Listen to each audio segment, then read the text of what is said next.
All right. Good evening, everyone. Good morning, good evening, good afternoon, based on where you're at. And welcome to the challenge number 2, the mission number 2. I think I need to stop my streaming windows because I see here some echo. All right, so here we are. Welcome everyone for the office hours mission, the Kubernetes challenge sessions. This time I decided to invite everyone who had joined the challenge, irrespective of their membership types, whether they're paid members of School of DevOps or not. And we want to make it as interactive as possible. So I'm, keeping it open to all to ask questions. So if you have any questions at any point of time related to the challenge, related to the topic that we're talking about today, feel free to ask it during the session live, right? Let's make it more interactive. And, don't hesitate to stop me anytime when you have a question about it, right? Now, let me begin by sharing my screen as well. And let's talk about the Kubernetes challenge and what are the missions that we are going to take up. So we started with our Kubernetes challenge about a week ago, and we started with our first mission about the art of writing Dockerfiles, where we also did a live session on where I demonstrated to you how to write the Dockerfile, what are the best practices, how do you go about optimizing the size of the image and optimizing the Dockerfile as well, and your image essentially.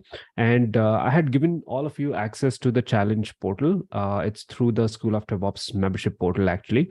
And you should have access to the essential knowledge and the challenge. There were 3 sets of challenges that I had given to you to go through that and accomplish that first mission of mastering the art of writing Dockerfiles, right?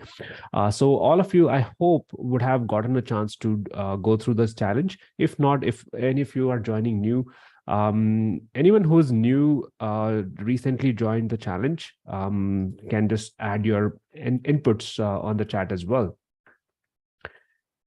And how many of you completed the challenge, the first part of it? So I would really like to get that input from your side as well.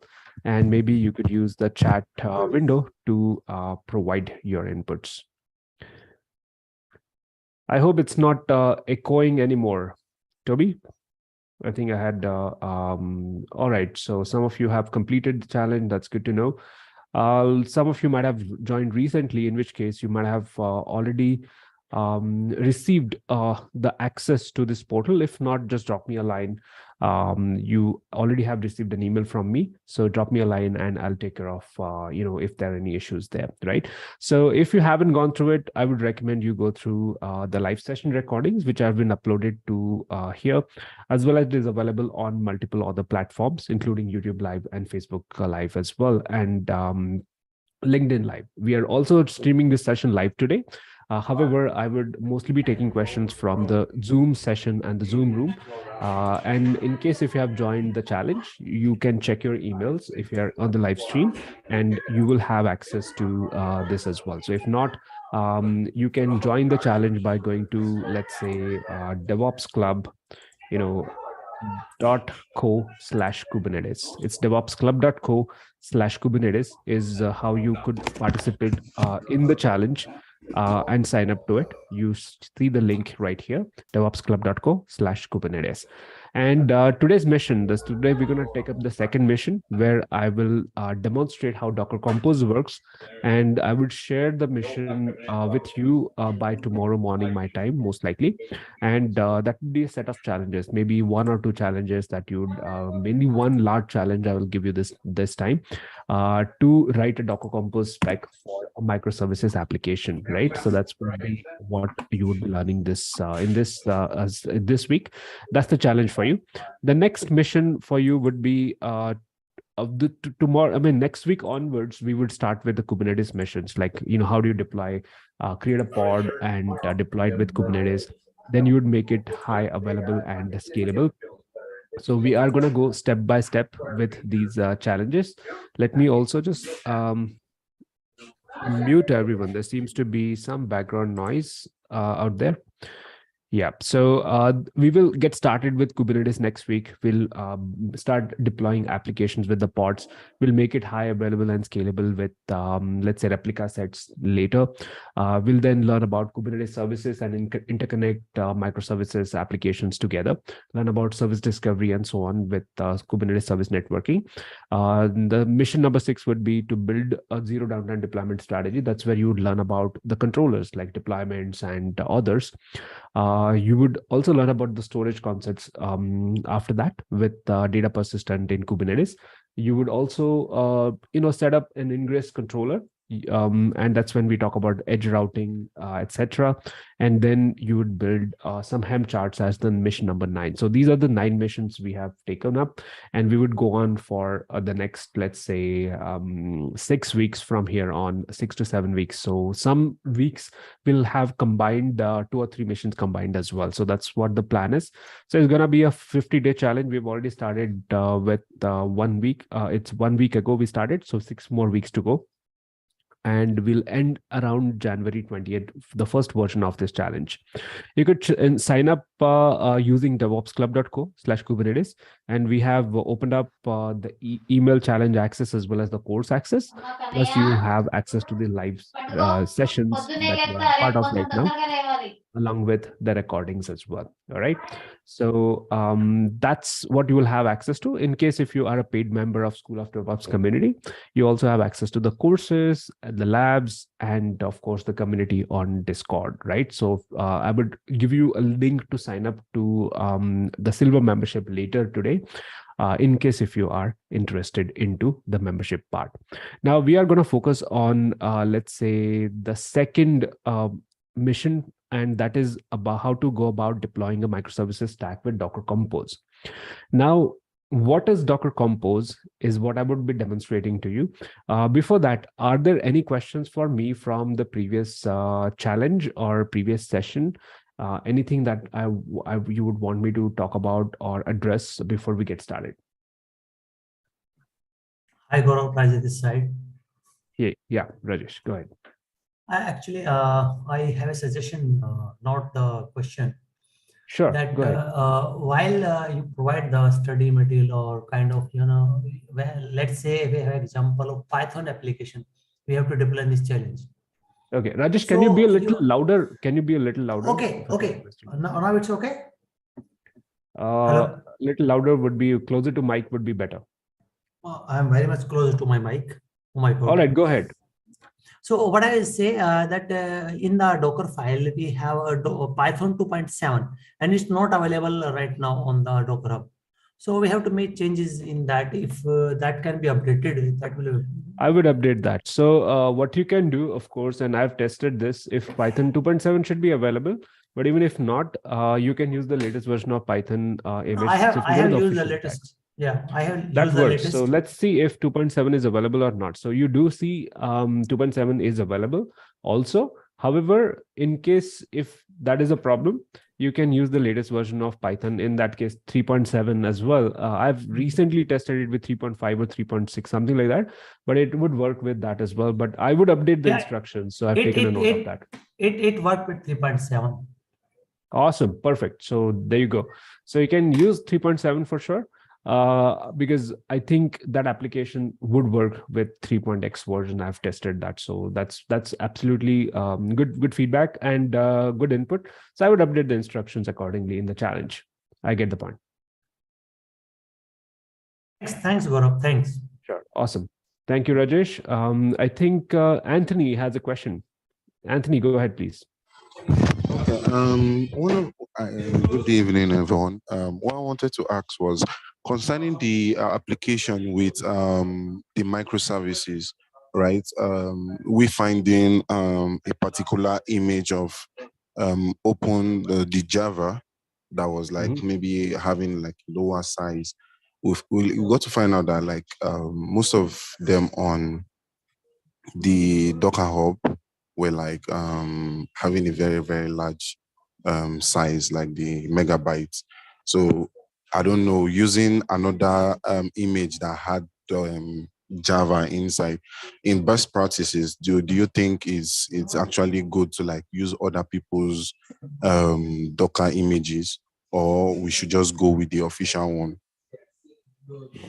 Well, I would recommend you either choose the official version of OpenJDK. I mean, any image in general.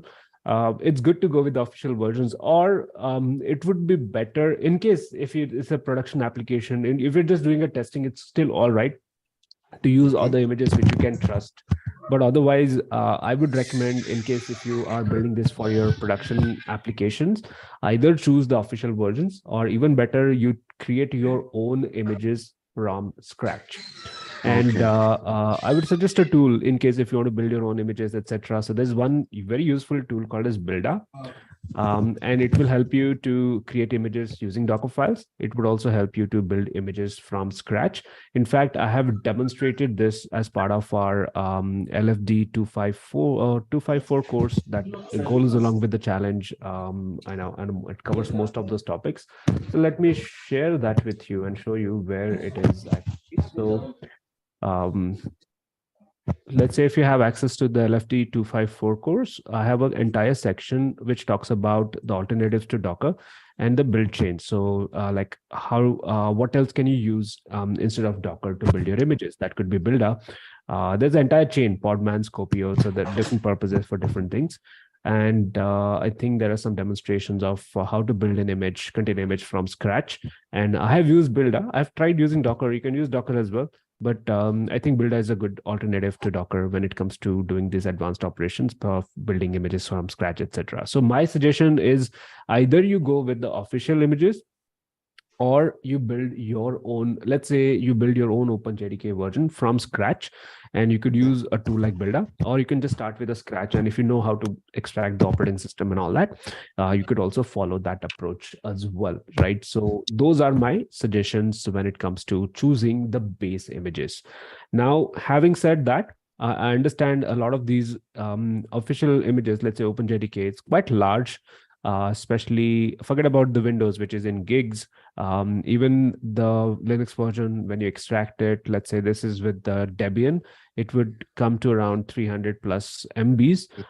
But if you look up, you still would find certain images which are still smaller. If your priority is to go with the smaller images, you can still find those. For example, I think I have some Docker images. Let me check if I have a OpenJDK version here. I don't have it one here, but I have used one for my project, this Spring Boot application, and writing a Docker file for that. And if I show you that, I'll show you one tag.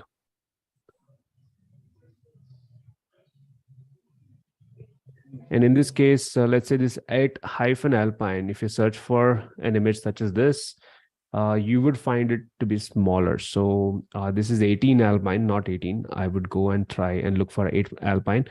So you still can find certain images which are still smaller in footprint. So instead of like 200 MBs worth image, you can go with a 70 MB worth an image. But this is still an official image.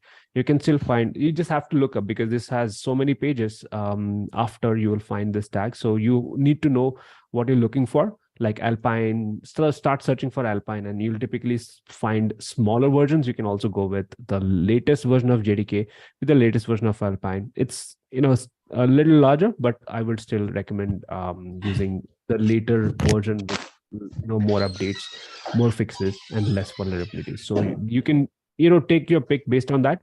But official images or your own images for your production application is what I would have, I know, definitely recommend here. All right, thank you. Sure, perfect. All right, anyone else has a question? If not, let's get started with Docker Compose. And what I'm going to demonstrate today is the same application for which I showed you a container image last week, a Docker file for this application. It's a Spring Boot application. It uses Java, Maven as a build tool. And there should have been some image created with this as well. Let's say this is about 782. I had given a challenge to you to find out what would be the best possible approach, how smaller you can create an image and using the multi-stage Dockerfile, etc. In fact, the solution to that is pretty much here. Let me show you my solution to it and what, how large or how small this image can be. And I'm using Dockerfile, multi-stage version of that. And if you look at this Dockerfile multi-stage version, you will find it uses actually 3 stages here. This is like optional stage. I can use it for continuous integration, etc. I wouldn't use it in normally otherwise, but I can use a specific target and say, hey, build an image till with this target -- test, so that it builds only till here. So I can use the same Dockerfile to create 3 different continuous integration jobs. One for building, just to test whether the build works or not. This is enough for that. Second, to launch unit tests when I need to. And third, to just, package the application. Whatever I'm building here, the jar file I would take and package it along with, let's say, it comes with its own Tomcat as well. So just OpenJDK. And I add that jar file, and that becomes my, my own application built here. So let's check what we start with. What are we starting with is a single stage Docker file, which has everything in it, including the build tools, including the source code. And, it's like a bloated image. It's already 782 MBs versus the multi-stage Docker file, the one I create with this Docker image build -t. Let's say I'm creating version 3 with this multi-stage Docker file. I'll have to provide that file name specifically. Since it's not Dockerfile, it's Dockerfile dot something. And you would notice that it starts with this image first. This is where all the build tools would remain. Yeah, it's building now. And then it would start with the second stage with a completely new fresh image and packages only things which are needed in the final one. So you will see it starts pulling the new image here. And then packages only one specific file, let's say this jar file. And that's what it is copying from that build stage. So if I have to visualize this, it looks like this, where the multi-stage Docker file contains, let's say, only the things. So the first image, and then the second image in this case is unused. It contains the build tool, source code, application. We just copy the application, take the runtime, in this case, just OpenJDK, and package, create a final image with it. And if you look at the V3, and V2 was 782 MBs, and V3 is smaller than that, definitely. It's about 154 MBs. Not bad, isn't it? It's about 1/5 of my previous version of the image. And that is what you can achieve with the multi-stage Docker files. Those of you who are joining this live session for the first time and missed the last week's one, you can watch the recordings. It's also available from the that challenges course. And that is where I talked about and we went through the concept of Dockerfile, multi-stage Dockerfile. What are the concepts? How can you optimize it? And I had also demonstrated an image which we created, which is under 9 MBs. And this is down from 396 MBs. So we started with the first version, which is 396 MBs, and we created another, this optimized version, which is about 8.29 MBs. So that's the magic you can achieve with the multi-stage Dockerfile. So let me show you the Dockerfile here. You can just also give me a voice feedback. I don't always watch the chat while I'm doing the session. So, but this is the multi-stage Dockerfile. So this has 3 stages. We're not using this one right now, but I could also create, let's say, an image which only has a certain stage as a target. And I can say target is equal to test. So it will only execute till here.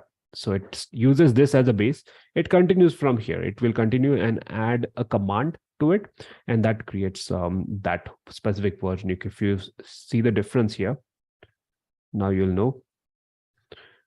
It has everything, including the base, and then create the work directory copies, and then adds a command, which is going to be that test command. So I can also use this specifically and say, oh, I just want to run create an image which I want to use for testing, and this becomes that specific image. Now this would be larger, because we have everything into it, and then we just added a test command. That's it.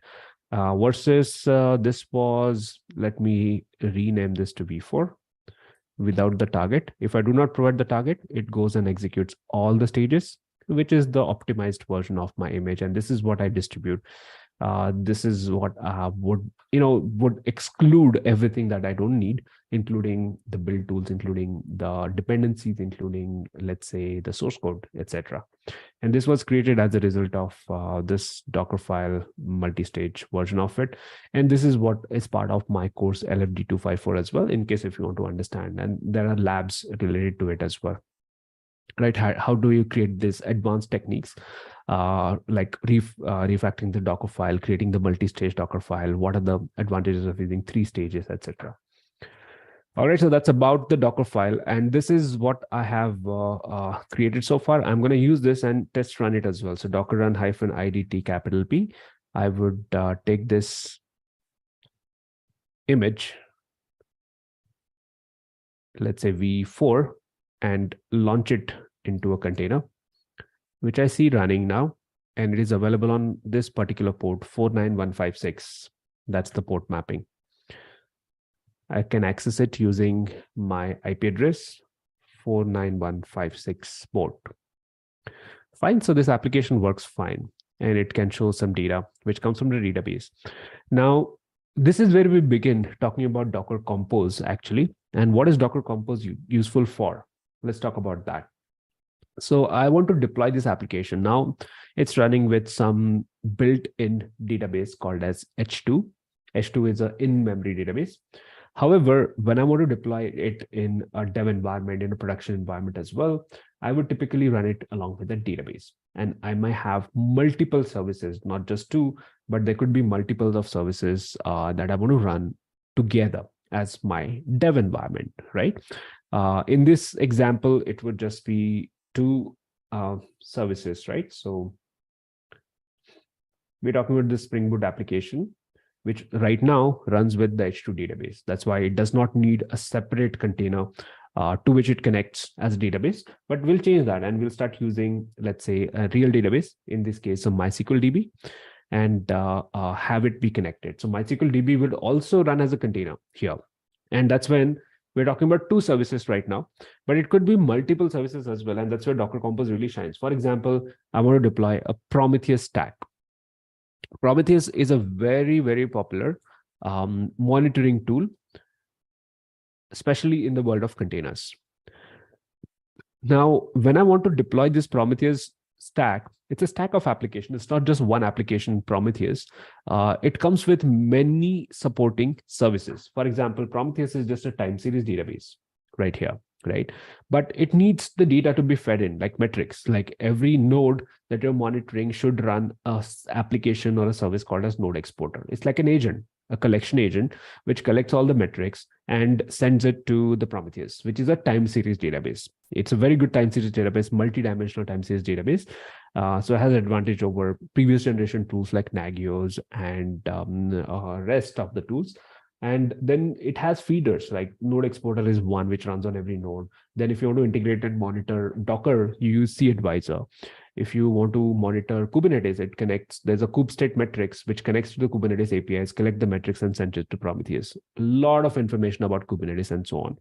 And then Prometheus just stores it. When you want to visualize that data, because it's a monitoring tool, you use another service called as Grafana. It's a different tool, it's a different software.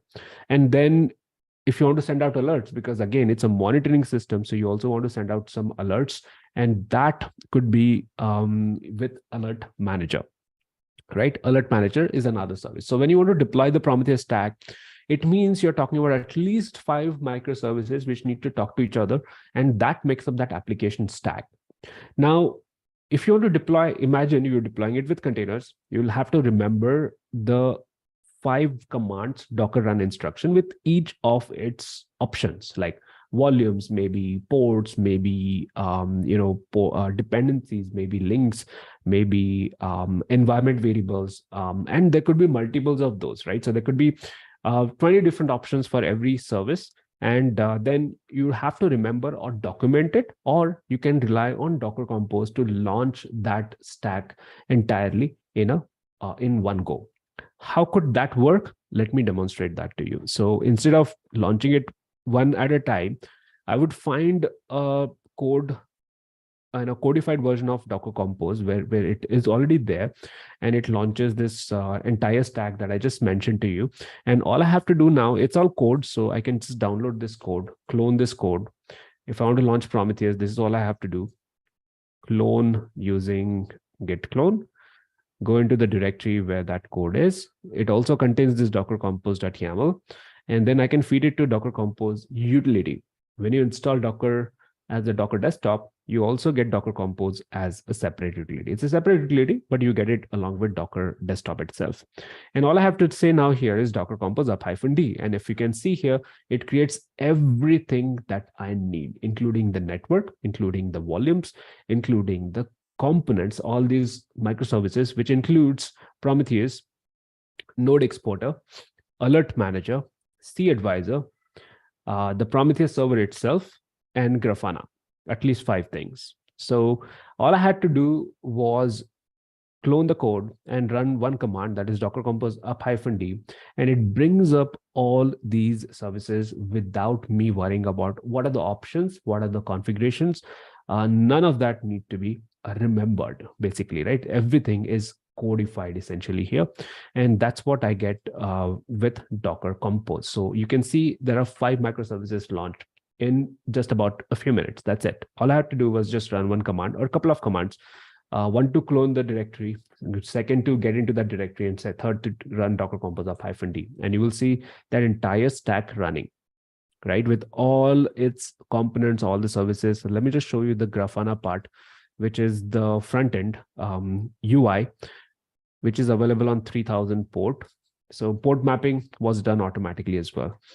And it's all ready. It is connected to Prometheus Grafana, that is, and I can use that default username and password, which is admin and foobar, and I'm connected, and I can start exploring things. If I look at the configuration, etc., it would have been connected with Prometheus already, right? So if you look at, there's some database data backend configurations and so on. So if you go to the settings, you'll find it there. And it also has some dashboards. So you will see some data coming in, trickling in a few minutes maybe, or I might have to do some additional configuration, but it is all there.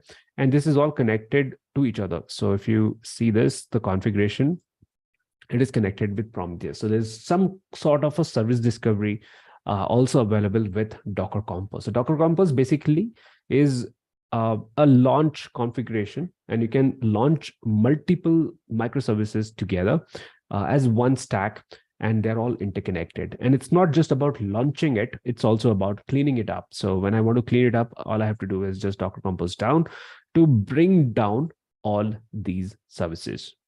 It would not delete the volumes and images, but everything else is cleaned up, right? And that's what you could do with Docker Compose, so that you can come back and work. So I use one workstation and I have multiple instances of applications or projects running on the same. So I use Docker Compose, go to that directory, run it, launch it. When I'm done, I would say Docker Compose down. It's gone. It's cleaned up completely. So cleaning up is also very easy. And you can use the same environment for multiple projects and develop with that and so on. So there are many advantages of using Docker Compose. Now, having said that, Docker Compose had a more prominence earlier because it used to work with Docker, let's say Swarm, which was an orchestration tool. But Docker Compose does not work with Kubernetes. So you still need Kubernetes. So Docker Compose is mainly in development, okay?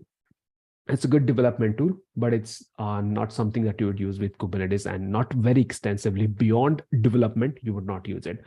So we'll talk about that next when we take up Kubernetes anyways, but it still is a useful tool in, let's say, in development environment. Now, I want to deploy this application, the Spec Clinic, but with a database now. And for that, I would use a Docker Compose. So I'll also show you how to write that spec for the Docker Compose. So this time, I would launch this application with the database and so on. Without Docker Compose, can I launch it? So let me also demonstrate that to you, right? So that you understand what I'm trying to automate, right? Because when I automate something, I should know what is it that I'm trying to automate. And in this case, it's this application along with the database, because there'll be some slight change modification that I'll have to do to this application as well in order for all of this to work. So what I would do first is, let's say, launch it with the database.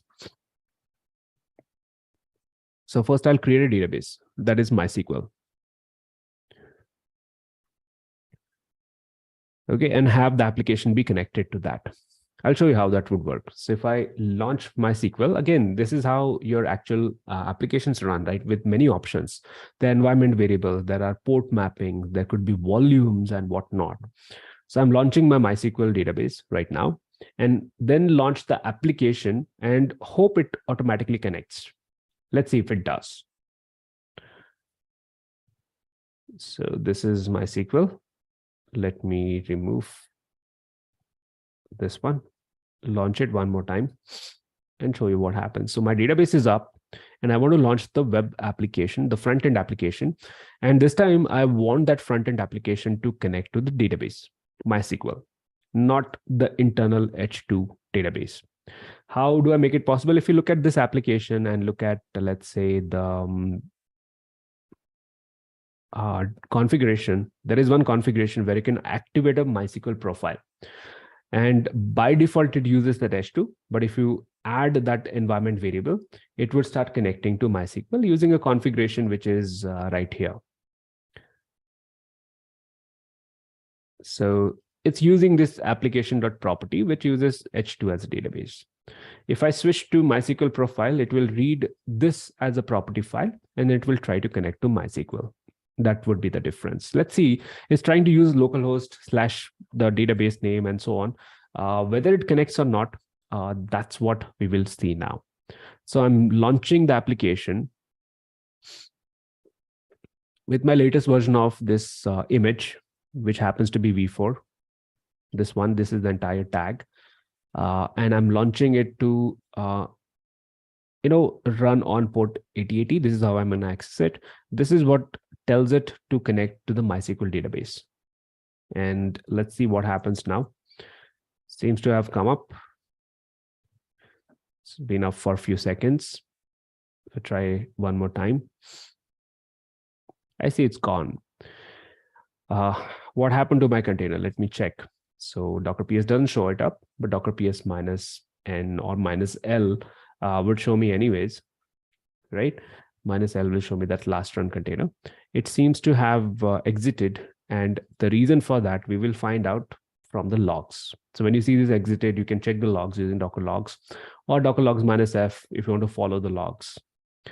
In this case, Docker logs is enough, and it says there's a failure, and this was caused by communication link failure, and that was while trying to connect to the MySQL database. That's going to be the reason here, right? So if you just look up even deeper, it was trying to connect to the MySQL, and at that time it failed. So you will find that error related to data source and the MySQL data connection, which did not work or go through the link failure. And this is because it doesn't know where the database is. It's trying to connect to localhost. Now, this would have worked without containers. I'll tell you the difference, right? Because when we create a dev environment, typically we take up a VM, and on that VM, it works because on that VM, we are running the database and the application on the same host. And when we say DB is equal to localhost, it works because it's running on the same host. Sure. With the container, there's a difference because container itself becomes the host. And when you say localhost, it's trying to connect to this, not to the DB or not to the underlying host. And that is the difference. And this is the reason why we now have to figure out what is the IP address or the name of host name of this particular host or this particular container, right? And there are a couple of ways to do that. With Docker Compose, this is automatic. If you do not use Docker Compose, though, you can still reference and connect to this with a name, because it's important to connect using a name, not an IP address. There's obviously one way to do that is find out the IP address of this container, meaning the MySQL in here. And you can do that with Docker inspect.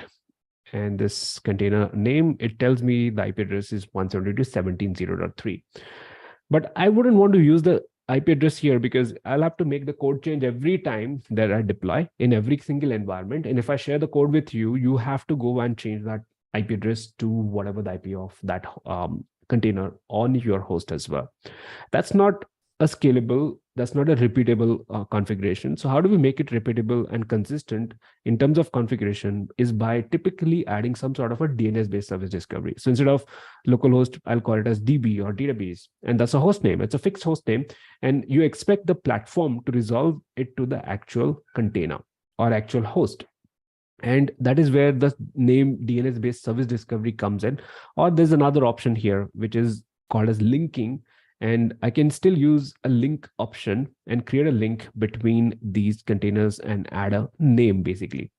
So how does linking work is if I create a link such as this, while launching my application server, what would happen is I'll create a link with the ID of the container and say link this container with name DB. So what happens is on my application server in the etc host file, there's a host file, it adds an entry automatically with the IP address and pointing that a name pointing to that, right? This is a very bare bone crude way of doing a DNS or DNS sort of a service discovery. It's not a DNS based service discovery, but it's a very crude way of doing that, achieving it. It still works though. So let me first delete this container and show you how this would work. Yeah, I have the database now running, and I'm launching the application server with the same run instruction, but this time I would add one more option. I'll say, oh, I want to link what? Link this container, which is my MySQL container, and make it available within my host as DB, right? Now, before I do this though, I'll have to definitely make one more change, that I must point my configuration to that host name DB also. So that is a change I'll have to make as well. So I'll begin by making that change first. How do I make that change? I go to the same, I built it using Dockerfile. So I already have the source code, and I would go and edit that file that I'm referencing here, that is src main resources, and this particular file.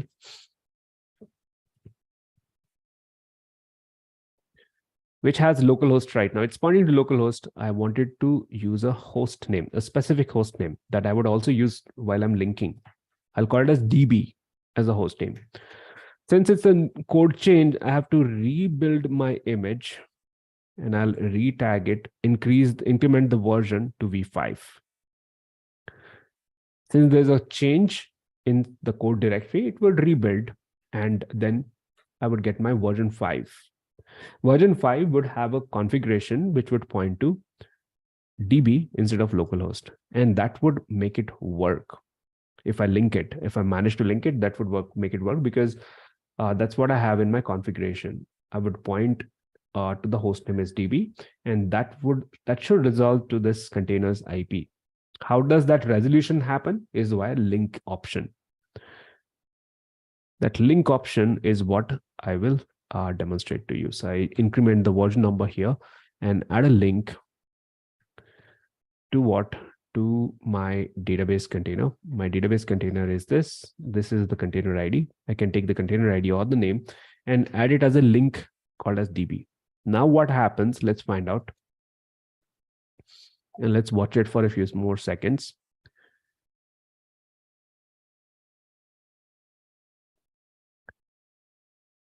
And you see it's stable. Even after 14 seconds, 16 seconds, it's running, which means it's up. And if I check the logs as well, I shall see it has come up successfully. It's running. All of this is good. And it's running on port 8080, which has been mapped to some port 8080 itself. And if I see that application on port 8080, I know it's working.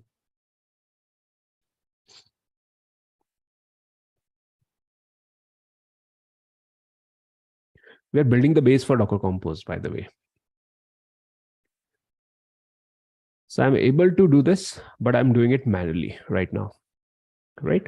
And all of this works. How does that resolution happen? That's very interesting. So if you see this, by going into this container, you will find that there is a etc host entry, which picks up the container ID and says, oh, this is my DB. So it has picked up the IP address of that. So when I say DB from the application, I'm inside the application server.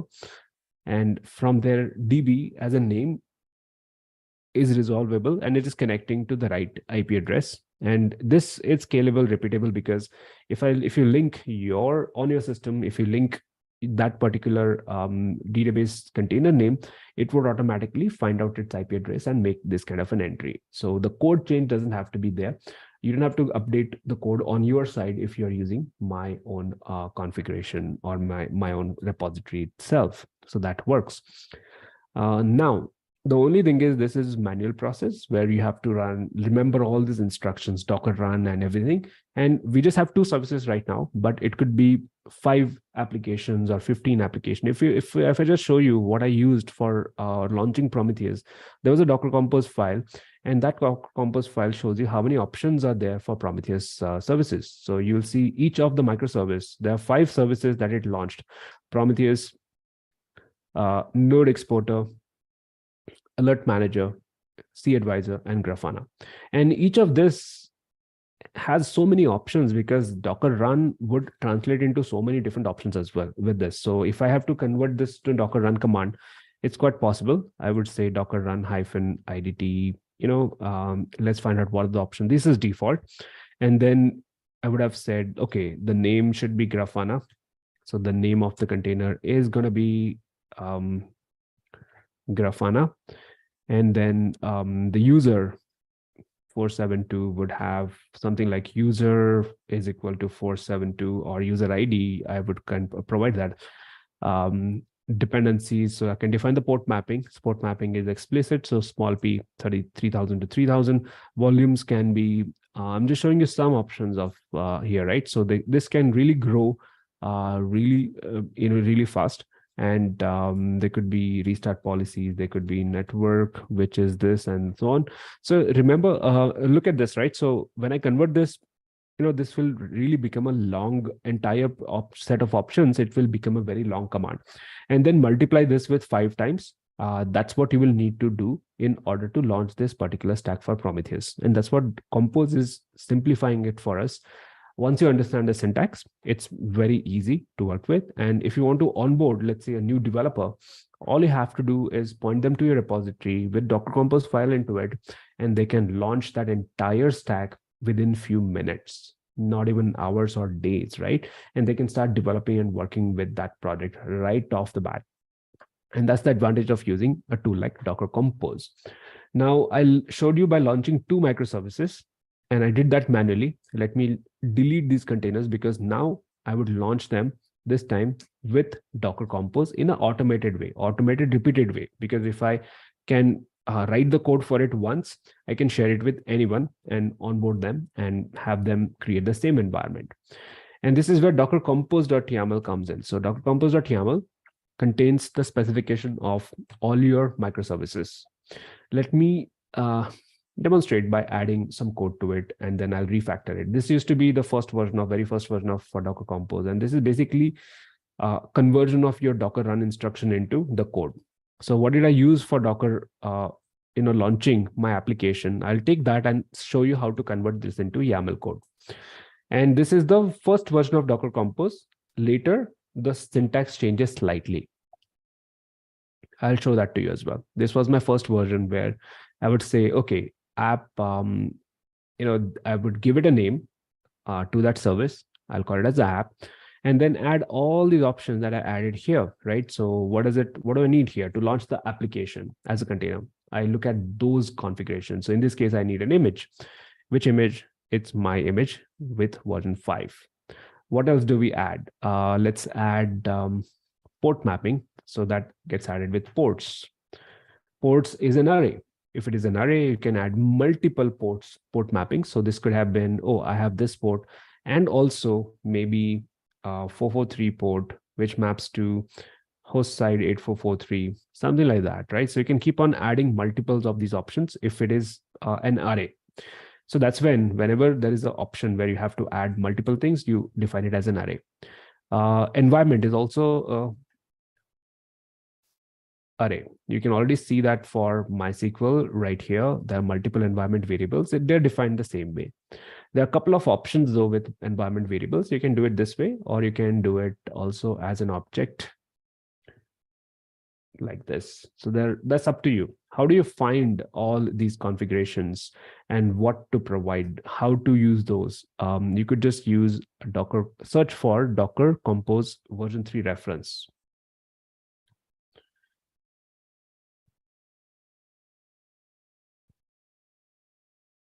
And here on the right-hand side, you will find all these options. If you're on the Zoom call, I'm sharing it in the chat. Right, so there's a question from Bethel on the chat. Are we going to review the compose file? We're going to write one. So yes, we will write, and also that will help you understand either of those files. And we're writing it from the scratch with the like very simple syntax, where defining just a few variables, and it could be multiples. You can see so many options on the right-hand side, right? So you can use any of these options, which you will find relevant. Could be environment. Let's say environment. There are two different ways of defining environment. I showed you both. So we're using this, but this is also legal if you use environment this way. What else is there? So we have link. So links can be defined as well with this. And how do I define links? If I just look at the syntax, links is an array as well. So you can define multiple, or you can have a dependency on multiple things. So and link it to your application as well. So I can say that, oh, I want to define a link where I would say my DB as a host name points to DB as the container name, right? So this will be the service. This will be the host name or alias created inside my container. So I can define it this way as well. That is my link. What else do I want to add? We have link, we have image, we have environment variable, which has been added, and the port mapping, pretty much it, right? So since I've converted into YAML, I would remove this line. With YAML, you have to be careful with the syntax and indentation mainly, because these are all the sub properties of the service called as app. So all of this gets indented at this level. Now this, it is acceptable for an array to define with indentation of 2 spaces or right here. Indentation is always 2 spaces. This is not a tab. Tab never works. It will also throw some weird type of errors, which are difficult to debug, right? So if I want to deploy this, let me check if I can do this with this version. And I can use Docker Compose config command to check the configuration, right? It tells me that I should be using links instead of link. So this is plural, it's links, it's a list of links. So that's correct. And this is my very first. So you can see this, so first version of Docker Compose, okay? This was very initial version of Compose, and then the syntax got updated. So if you want to get started, maybe this is a good idea to begin with, or else you can directly jump to the next level of syntax. I would demonstrate that as well to you in a few minutes. But if I want to launch it, all I have to do is just Docker Compose up-d. I have validated the configuration using that config command, and this has launched 2 services, DB and app. Okay, DB and app. And app may fail. Let's see if it comes up properly. It's still running, that's great. And if I try to access it on 8080, let's see if it works or not. So this is where I start converting my configuration into the code. 8080, if it comes up, it's all good. Yeah, it is working. And it is connected to database through the links, and everything that I did earlier manually is been converted into the code here with Docker compose.yaml. Now this was earlier version of Docker Compose. There is a newer version where you can add more options. You could add dependencies. You don't need links anymore, because now Docker Compose, the newer version of Docker Compose, uses the DNS server, which has been incorporated into Docker daemon itself. So when you have Docker daemon, you get DNS server, but it is limited only when you use Docker Compose. You don't have access to it, or you can't use it otherwise, apart from Docker Compose. So how does that syntax look like? Because when I showed you the Docker Compose file for Prometheus, it looked like this. This is how you will typically see the Docker Compose files today, very slightly different than what we have right here. So how do we convert this into something like this is what I'm going to demonstrate to you now. So I'll take this file, that is dockercompose.yaml, and refactor it. How do I refactor it to match to the new version? Is first thing that I do is indent this entire code further by 2 spaces. I'll tell you why this is important, because there's a new level of hierarchy with the newer version of Docker Compose. So I'm again indenting with 2 spaces, not a tab. All right. And then everything here goes as part of services. Those are my microservices. We are deploying the microservices. And that's why we introduced this top level services concept, because you can also deploy other things apart from microservices. You can create networks, volumes, and that's why this new hierarchy is created. So you can see the new with the new version, new syntax, you have to define the specific version of Docker Compose. I'll pick 3.8. How do I know? You look at Docker Compose file reference. Here you'll find the version details and which version is compatible with which version of Docker daemon. 1903 is been there for a while. If I show you my Docker version, it's 20.10.21. So, we are 2 to 3 years ahead of 3 years ahead of 1903 for sure. So this is very recent. So if you use 3.8, you can expect it to work with almost all the versions of Docker that you have installed in the last 2-3 years. So I would use that version, and that's what I'm adding here with 3.8 version of Docker. So this is the newer version. You add services. Apart from that, you can also add networks. So with the new version, I don't need links anymore. This is very important, because now the service discovery is implicit. It is available for all the services, and it's with the name that you provide here, app and DB. So when you say app, it will automatically discover that through the DNS discovery, which is built into Docker daemon, enabled with Docker Compose only. And then I can add more things like networks, for example. I'm just showing you networks here, but can be anything really. And I create a custom network, and this is equivalent to creating a network using Docker network create command. So I could have used manually, I would use Docker network create, and then there is a option and network. So I can use option like -- driver, bridge. What are the types of networks, how it works? You should definitely understand it. I have added this as part of the essential knowledge for this week's mission.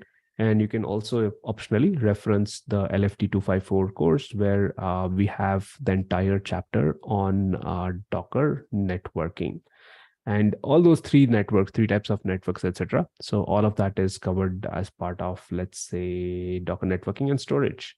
So what is the bridge network? What is the host and network? How do you troubleshoot container networks? I've also shared a link here in the challenges essentials chapter.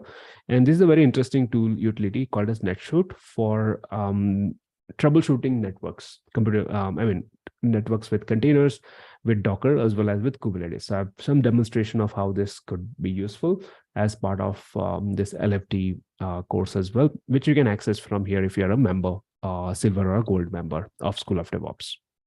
Right? That's about the networking is essential, because when you connect the service, this container to this container, how does that work? You should know about that. And that's where this bridge driver and all of those things come in, right? So this is equivalent to, let's say, I want to create a custom network. I would use Docker network create with a driver, bridge, and the name of the network. And that's what I'm converting into the YAML code here with this, where I say, oh, driver for this network is bridge. And then I would make these containers, these services, part of that network. So networks is another configuration where you can add networks. It's a list item. Again, you can use Docker Compose reference here to find out how to add the networks, etc. And it's just an, let's say a list of networks that you define and create on top here. Let's say the name of the network is custom. So I would just add that here. And I would repeat that for all the services because only then they'll talk to each other. All right, so what do I need? I can also add a dependency saying because application has to come up after DB.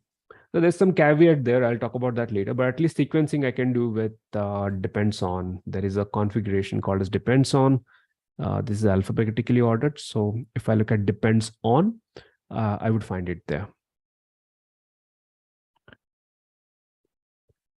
Okay, so this is how you define the dependencies, a list of services that you would depend on. So depends _on, and you have a dependency on DB.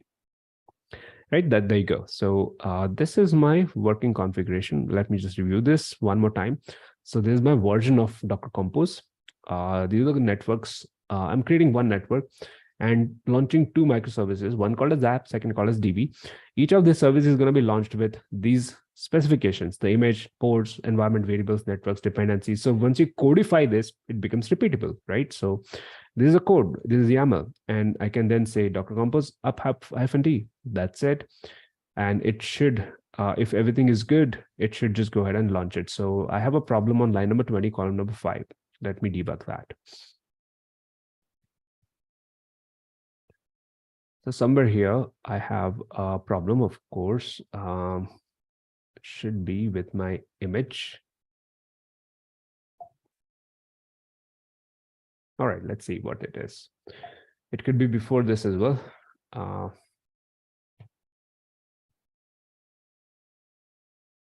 Okay, my indentation is correct. Image is fine. MySQL, actually, all of this code shouldn't have any problem. Most likely, I expect the problem to exist somewhere here. I'm just going to review this one more time. So version is 3.8, which is fine. Networks, I'm creating one network called as custom with driver, which is bridge. And the same network is being used here as networks. This is the environment variable. I have two services, app and DB. And there's MySQL. With the ports, there's environment variables and the networks. Let me also check with Docker compose config command.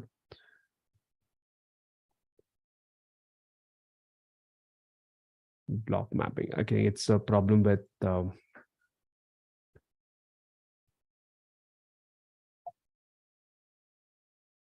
one of the configuration, which probably I'm not using the right type. Image is fine, port, environment variables, networks, and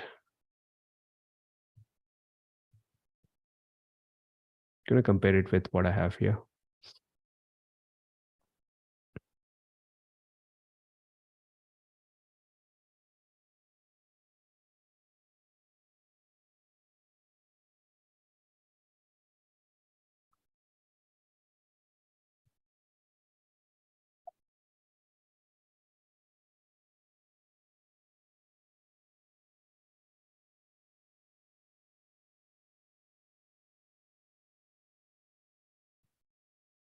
All right, let's check what Toby says. I think the DB is not placed well, that DB part. You're talking about the space here, indentation? Indentation is correct. So there's no problem with the indentation, at least. The image. Here as the well. Image, the image part and the port, I think. This is correct. This is correct. It is fine. I'm just going to overwrite it and see what do I get as a diff. This is a working code. Should be. And let's do a diff also.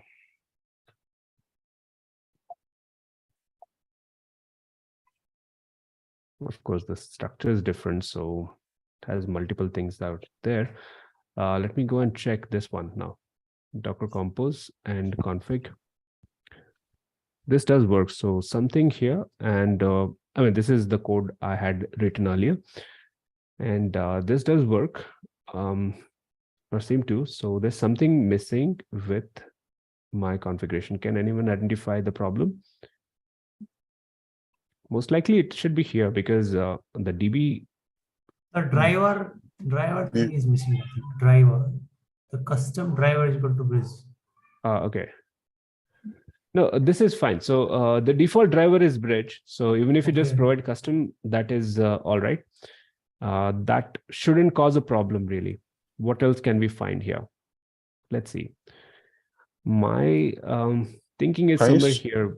Can you scroll up? What's that?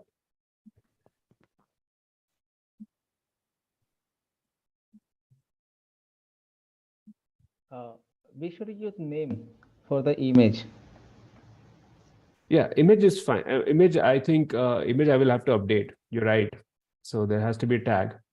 Yes. Structurally or the syntactically, at least I'm not able to pinpoint the problem, but that's fine. So we'll move on here. This one, where I have my image, which is V5 version of this, right? So this is what I want to launch. It has dependencies, network configuration, everything that I've done manually is here. And then I'm launching this with Docker compose, let's say up-d. And this creates the network. You can see it creates the network. It creates the entire stack again. And if I had it earlier, it is doing it one more time, right? So it has done this one more time, and you can see Docker compose PS has launched 2 applications, 2 services here, and it is all working fine, right? So this is the newer version of Docker compose with V3, and this is how you refactor it. So you take the existing code, you can start indenting it, and then your version, newer version, you're expected to define the version along with components like networks. You can add volumes, you can add services. Services is what we already have. So this is the essential part where we launch, let's say 2 applications, 2 services here. And what happens now is, one is it has launched everything. Secondly, there is a automated DNS based service discovery as well, right? So DNS wise, what happens is every single service that you create, right? Here, app, DB, that gets added to the DNS, which comes with the Docker daemon itself. So this is all discoverable. So you will actually see without any code change anymore, it automatically works and connects to the, let's say if I go to port 8080 again, I shall see the application working, and it's working without any issues because it is able to connect to the database backend. How does it connect to the database backend? Let's see if it has any etc host entry. With Docker compose, now I can use Docker compose related commands like Docker compose logs, for example. And then when I use Docker compose logs, I can use the service name only, app and DB. I don't have to provide this entire container name. This is the actual container name, but I can check the logs with this. So logs, app is fine, DB is fine. I can also exec. Let's say I want to exec into the app with bash, if I have that, or maybe sh. Yes, and then if I look at etc host, unlike links, there is no etc host entry, yes, but if I try to ping DB, it resolves. In fact, even if I try to ping app, it does resolve because there is a built-in DNS based service discovery. It is available when you use Docker compose alone. Again, just to repeat that. And what we do with Docker compose essentially is we take the instructions like Docker run instruction for multiple applications and convert it into the code. So your Docker run -idt, let's say the -- name becomes the name of the service, the port -p becomes the ports, -e options become environment variables, this becomes the image, and so on and so forth. Then you do that to repeat for every single container or the application that you're launching. And that is all gonna launch the stack with all these interconnections in place. in this service discovery is automatic. Let me show you some additional features of Docker Compose as well. Some very interesting things that you can do with Docker Compose, which makes it a very useful tool in development and continuous integration. So you see Docker Compose has launched this stack, and each of the container being launched here with Docker Compose has a prefix. The prefix is the name of the directory here. So in fact, what you can do with Docker Compose is once you've written this code on the same host, you can create another stack of, same microservices application like this, let's say test, and I copy the same code from here. I'll just have to make one change. I'll tell you why. If I run this, it creates a new stack, a new set of containers. And when that happens, there's one configuration here which will fail. Which one do you think it is?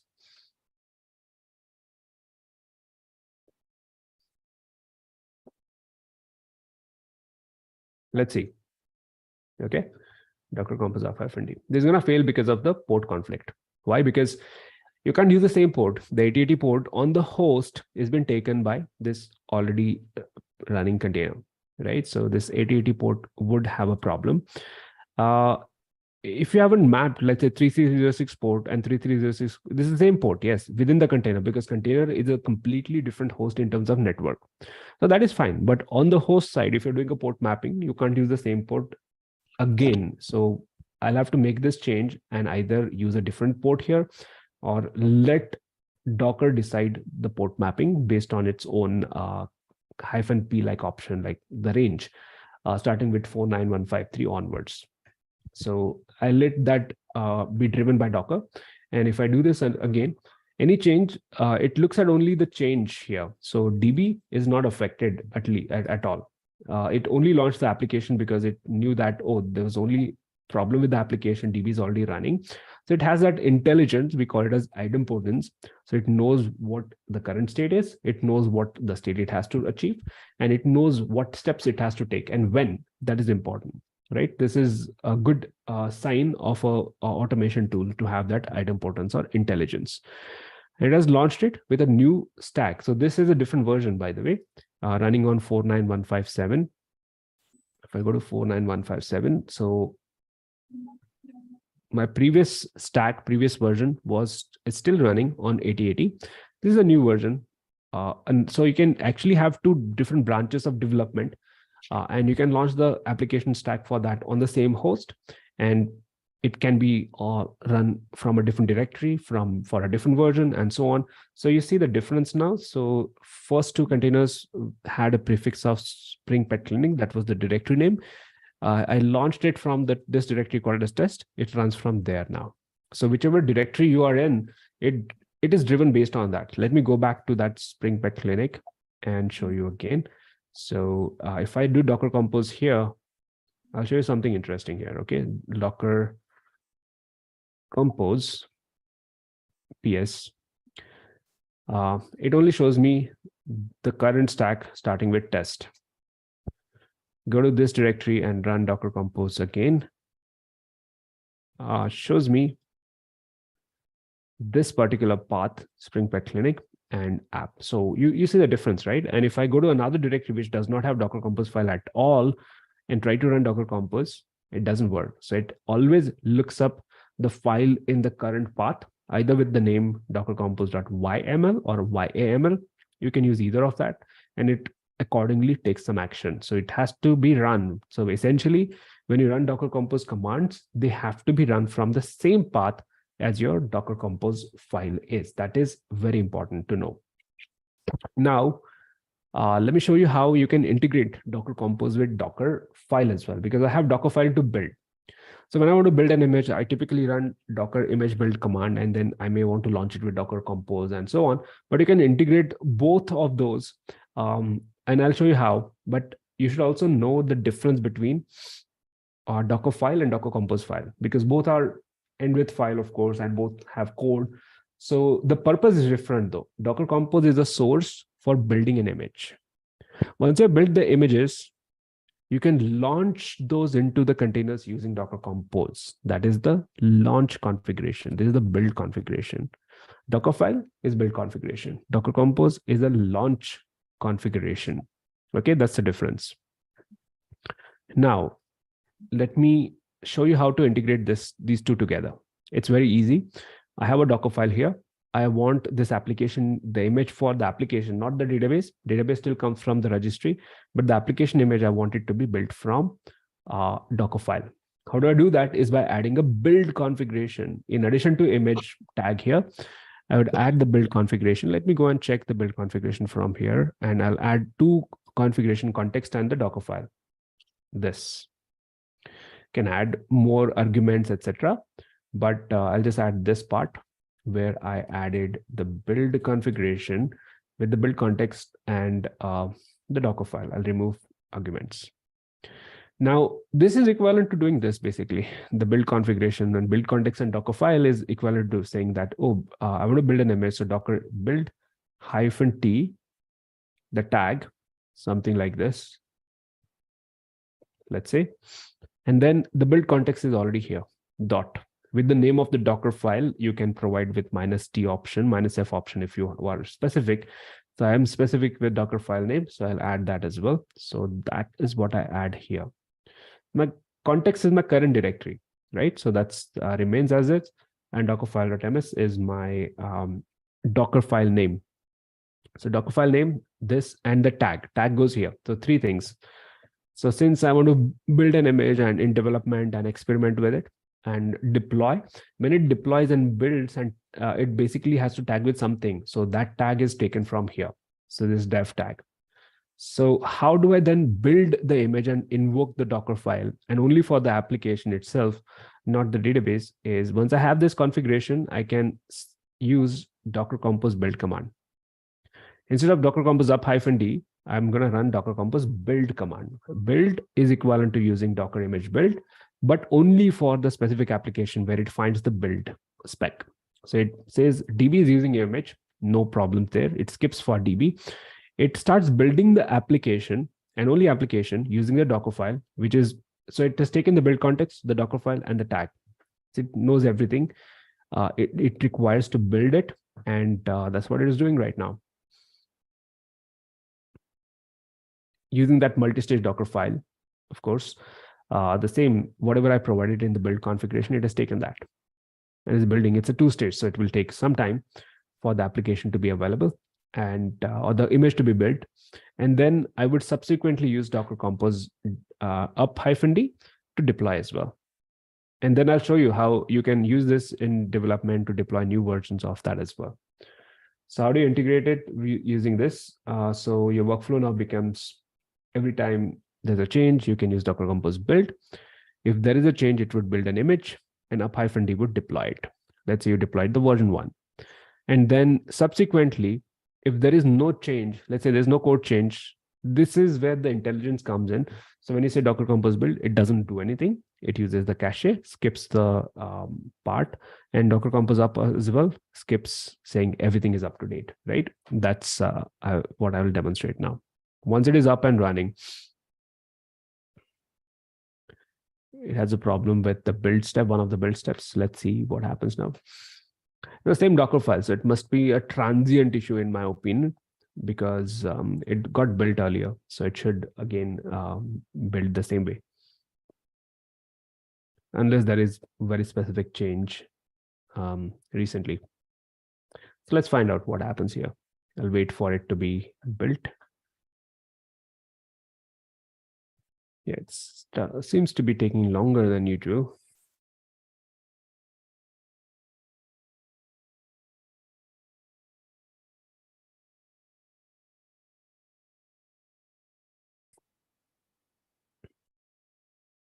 But this is what is expected when you run Docker Compose build, Docker Compose up-d. Wherever it finds a change, let's say you updated the version of the code, something in the code, and let's say after that you say Docker Compose build, it will build the new version of the image with the same tag or different tags.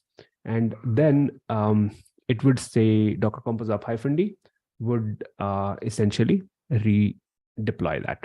Only recreate the application that needs to be recreated. That's it. Okay, this is taking time, so I'm going to answer the questions from the chat in the meanwhile. So Betula has a question for DB structure. Is it possible to design on a laptop, then but put it on a persistent volume, then connect it to MySQL container? What is the best practice according to your experience? So you can create the schema, you can do the development locally. And if you want to apply the same schema, for example, if you've changed the tables or whatever, you have the schema files, and you can take those files and basically apply it in production as well, right? So data in production will always be most likely be different. So you pull the data from the production to dev, but you apply the schema from dev to prod. So you will create those schema updates and you will apply it to the database in production using different mechanisms. You'll typically do that with Kubernetes. So you have init containers, you have, even MySQL accepts the SQL dumps while creating the database itself. So you can use that to apply the schema changes versus data comes from the production to dev typically. Question from Mahesh is, where can we get the code of the Spring Boot application? Share the link for it. I've already done that. It's also part of the challenge. When you get to the challenge, you will have that anyways. And it is right here. This is the application for which I'm demonstrating building this code for Docker Compose. And last week it was Dockerfile. This is taking longer than usual. Let me also try with my simple single stage Dockerfile as well.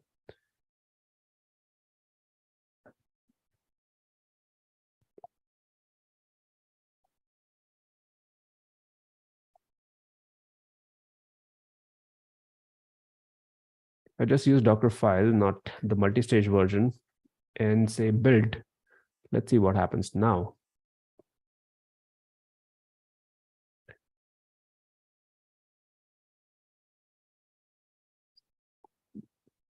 Takes about 20 seconds to for the application to build, not more than that. That's why I was surprised earlier.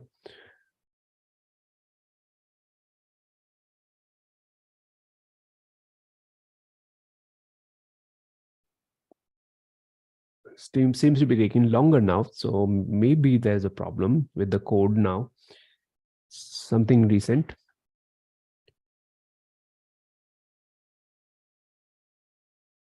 All right.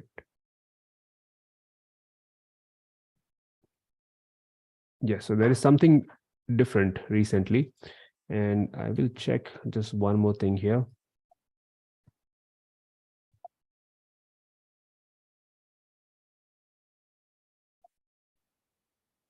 This is fine.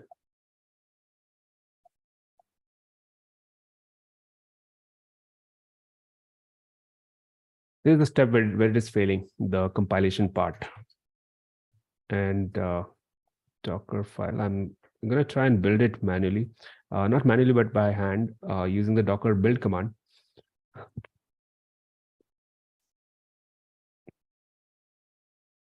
And see if it works, because this is what is getting invoked from Docker Compose as well. So if it is failing there, I expect it to fail here as well.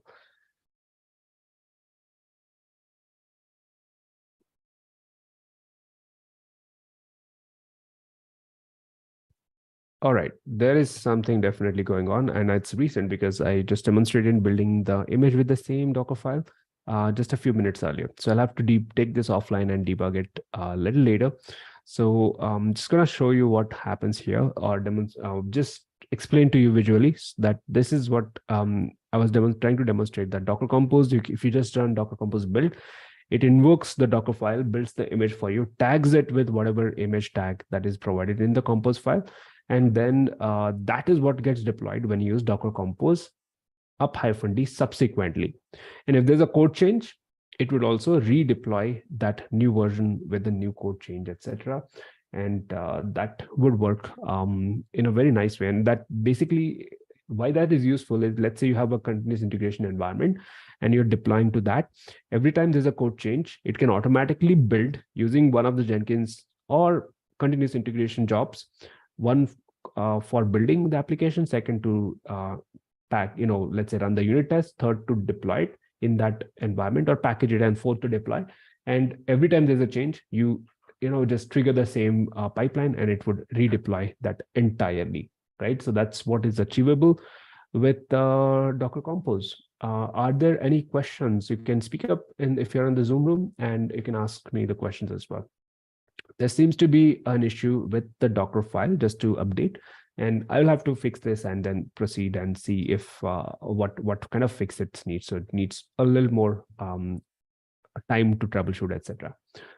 In the meanwhile, I will take questions, and then we'll wrap up the session for today.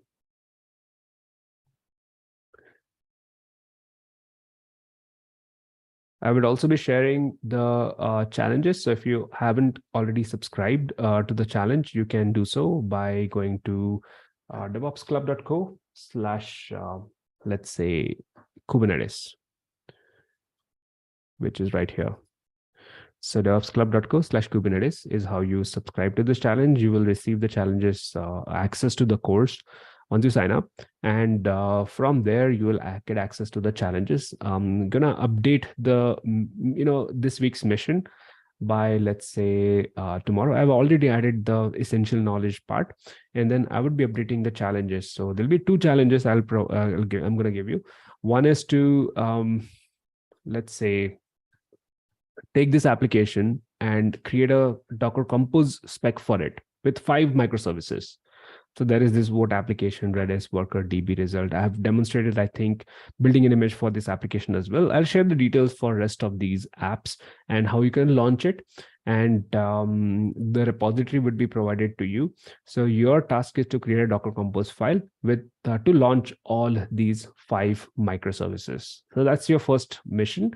Secondly, there is one problem, let's say, that we had to solve, and that is basically when you have this application deployed, right, with the database, what happens is the application expects the database to be there. If database is not there, application gives up and fails. It doesn't restart always, right? So there are a couple of options you can solve this with. One is adding a restart policy.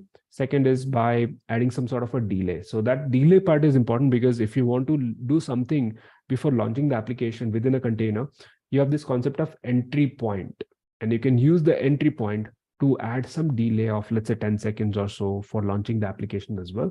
And I want you to just figure that out, how you can achieve that and so on. So I'll probably add that as a challenge as well, but this is definitely something you'll have to do as part of your exercise or challenge, that you write a Docker file for launching these 5 microservices, and they should be interconnected with one another. And that's going to be your challenge for this week. And you could watch this replay of this session as well in order to understand how to write Docker Compose spec. And you can follow that. You can also look at the course content if you have access to the courses. And how do you build the microservices stack with Docker Compose? That an entire section or a chapter is dedicated to that, along with the project, which is pretty much what I'm asking you to create this week anyways, right? So that's something you can always follow. If you want to get an access to this particular, let's say, course, and along with that, a silver membership, which goes along with this, basically this challenge as well, which could be useful for you, you can always sign up to schoolofdevops.com, members.schoolofdevops.com. You can go there and check out the silver membership, which contains not only access to that LFD 255 course. I have to update that, but there's a lot more. So there's a complete bootcamp. There's a DevOps mastery blueprint, which tells you if you want to make career in DevOps, what are the things that you should need in order to get started. And there's some a bonus courses, smaller courses, along with the scorecard, along with my introduction to DevOps and SRE course, which is published on edX as well. There's a system engineering blueprint, and the coaching session is what we are doing, this weekly interactive sessions. And the list price of that is $197, or about 16,000 rupees in Indian terms. But if you sign up, and I generally do this during my sessions for the people who participate and take action. And I'm going to do the same today as well. So if you want to sign up to this, you can go to these particular URLs. I'm sharing this in the chat on Zoom.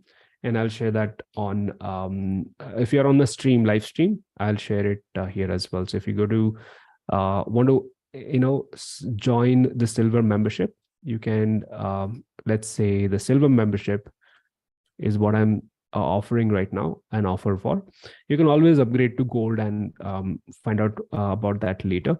But this is a good way to start with your DevOps career as well. And to sign up, you can go to devopsclub.co. I use this URL domain to generate my links with, and either action bonus in US dollars. There's a separate link for that, or you can go to action bonus ABIN or ABUS. This action bonus offer is about $77, not $197, and this is about $5,999. If you take this in the next 15 minutes or so, 15 minutes after the session ends, I would close this basically. So this is only available for the action takers only during the sessions. These offers, you will not find it otherwise. This is only for the 15 minutes. So you can go to devopsclub.co and ABIN, ABUS, either of that based on where you come from. And if you want to join the membership, you could do so from there, right? I would have this fixed and see if, give this a go one more time. Basically this Docker compose build command, which seems to be failing. It's actually Docker image build itself is failing. So Docker compose would of course fail. And that is something I would try and fix a little later and share that in the code or the instruction or the labs that we have as part of LFT course as well. Right, but that's pretty much what I wanted to talk about with respect to mission number 2. We are on mission number 2 when it comes to our Kubernetes bootcamp, and you are supposed to learn how to. This is useful, quite useful, to understand how to create dev environments rapidly. And next week onwards, we start with Kubernetes, and that's going to be mission number 3 to get started with Kubernetes. I'm going to show you the quickest way to set up a 3-node cluster with Kubernetes, and also how to create pods and how do you do some troubleshooting with the pods. What are the pods? So I'm going to talk about those concepts next week. So next live session happens on next Thursday. I will share the details of that, over the emails, right? Betula asked, which tool do you use for mind map? I'm using a tool called as MindNode on Mac.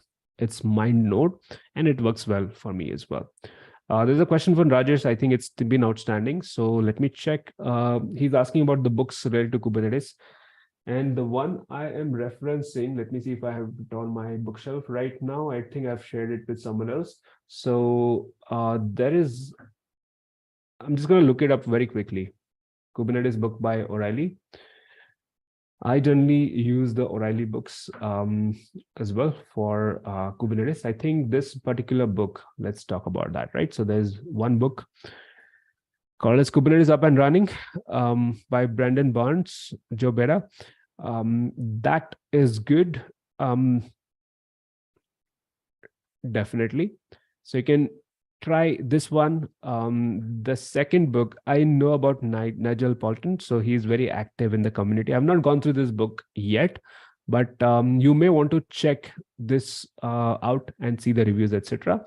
But Kubernetes and Up and Running might be a good option as well to go through Kubernetes and get started with this one, right? So that's what I would recommend in terms of which books you would want to use. So the Kubernetes Up and Running is what my pick would be, if I have to just pick one book from this list, really, to get started with. Nigel is also good. So this one is good. Which one? Nigel, the one you just closed up. Oh yeah, okay. So let me see. Kubernetes, okay. So Nigel Paulton, okay. So this one you're talking about, right? Yes. Perfect. I think he's also one of the great active people on Kubernetes. Exactly. He has a course too on Pluralsight. Absolutely. He's quite popular in the community, so you can also check this out. So I think that makes it 2 recommendations. You can start with Kubernetes Up and Running and the Kubernetes book 2022. 2020 seems to be an updated version of Kubernetes as well. So that might be useful as well, because a lot of things keep on changing. The fundamentals remain same, of course, in terms of the book, and so I would not mind understanding the fundamentals. And this seems to be up to date as well. This seems to be up to date as well. August 22 is not bad if that is the time when it was updated. So you can check out these two books as well as a recommendation in case if you want to get started with Kubernetes. All right, folks. So anything else? Any other questions for me this week? Okay, so we learned about how to deploy microservices with Docker Compose. Next week, we're going to take up the mission on Kubernetes and getting started with that. But this week's challenge and the mission, I would have it updated by tomorrow. So you do check out the course, this particular course that you have access to, the challenge part. And you will find the details of that. I'll send out an email as well with the recordings once they're updated along with the challenges. So thank you very much for attending today's session. I hope to see you next week as well. Thank you. And all the best with the challenge this week. And bye-bye. We close here. Thank you. Bye. Thank you so much. Bye-bye. Thank you. Bye, everyone. Thank you so much. Bye. Bye. Thank you, Gaurav. Thanks, Jatin. Thank you. I hope it was useful for you folks, this session. Super useful. Yeah, Awesome. you That's did. what I wanted to hear. Awesome. Let's come back and meet next week then with a new chapter on Kubernetes. Bye-bye. All right, take care.